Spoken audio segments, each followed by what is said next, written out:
Partir en reportage, évidemment, cela émet toujours du CO2. La plupart du temps, comme aujourd'hui, on se déplace en voiture. On a rendez-vous du côté de Valensole, c'est 266 km aller-retour, l'équivalent de 50 kg de CO2.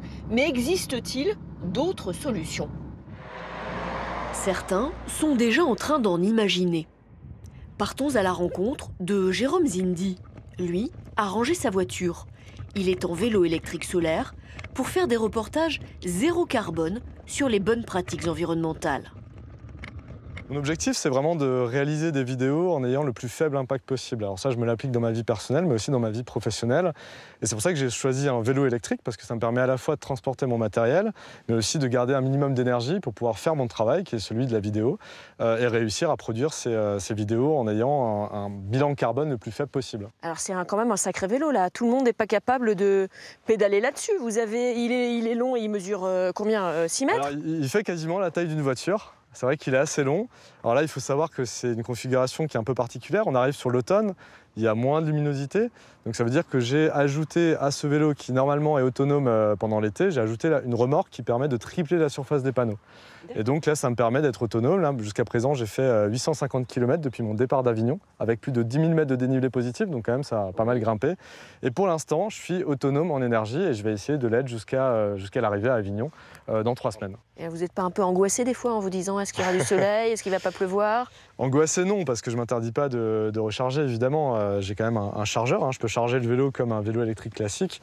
Maintenant, évidemment, je joue le jeu au maximum et j'essaye vraiment d'avoir la bonne stratégie et puis de jongler entre les jours ensoleillés et ceux qui le sont moins pour être autonome en énergie. Et puis pour l'instant, ça fonctionne, en tout cas. Alors moi, je voudrais bien vous voir pédaler quand même. Ouais.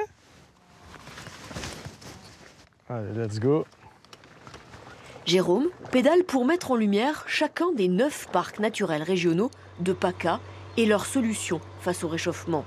Aujourd'hui, au cœur du Verdon, voici son premier rendez-vous, Yann Sauvert.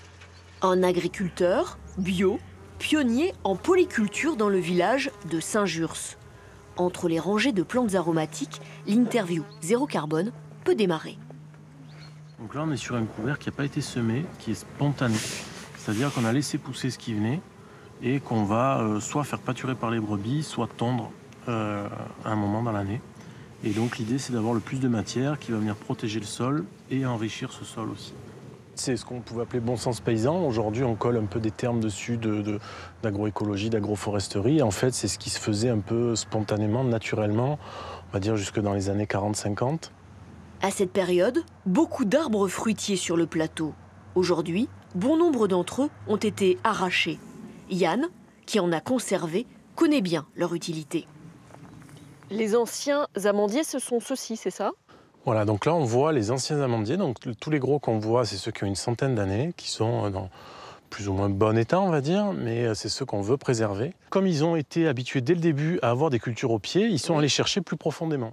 Donc l'espace, on va dire, où les plantes poussent, les plantes arbustives, est libre de racines des amandiers. Donc quoi qu'on plante au pied de ces amandiers, il n'y a pas de concurrence, ça pousse bien et ça pousse à l'ombre tranquillement des amandiers. Un modèle. Donc ça peut être un modèle, c'est ce qu'on pense être un modèle, oui. Sophie Dragon d'Armusé travaille au parc naturel régional du Verdon. Elle est en charge du projet Regain. Le projet Regain, c'est un projet d'accompagnement des agriculteurs du plateau de Valensole vers des pratiques agroécologiques, donc qui préservent l'environnement tout en étant rentables en fait pour les exploitations agricoles. Yann Sauvert, c'est un bon exemple, évidemment. C'est un peu, entre guillemets, l'un des bons élèves que vous mettez en exergue. Oui, Yann, bon, c'est un bon exemple parce que dès le début du projet Regain, il était déjà dans cette démarche de mise en place de couverts végétaux, de planter des arbres dans ses champs. Donc des démarches très vertueuses vis-à-vis du climat, vis-à-vis du sol. Et c'est vrai que c'est un exemple et on a pu, avec des analyses scientifiques, mettre en évidence tous les effets bénéfiques en fait, de ces pratiques-là sur le sol, mais aussi sur la biodiversité par exemple. Le sol, c'est le boulot du pédologue. Alors Sophie, je crois que c'était ce que fait monsieur que vous teniez à nous montrer, c'est ça? Oui, Jean-Claude fait un prélèvement de sol. Bonjour monsieur. Bonjour. Vous, alors votre métier, c'est comment? Pédologue, c'est ça? C'est bien ça. Alors qu'est-ce que c'est qu'un pédologue? Donc la pédologie étudie le sol, c'est-à-dire cette couche meuble que j'arrive à creuser avec ma tarière pour étudier la qualité du sol pour l'agronomie, pour les agriculteurs. Et qu'est-ce que vous cherchez à mesurer, à prouver avec ces analyses de sol? Plusieurs choses. En fait, on essaie déjà initialement de faire une cartographie des sols, de voir leur composition, leur état de vie aussi, la nourriture qu'il y a pour les micro-organismes dans le sol, donc matière organique, hein, c'est essentiellement ça. Et puis ensuite, on essaie de voir finalement, en fonction des différentes pratiques que vont avoir les agriculteurs, ceux qui mettent du compost, ceux qui mettent un enherbement, qui sèment un couvert végétal, et bien, quelle influence ça va avoir sur les propriétés du sol. On va regarder par exemple la couleur du sol parce que tous les sols n'ont pas la même couleur.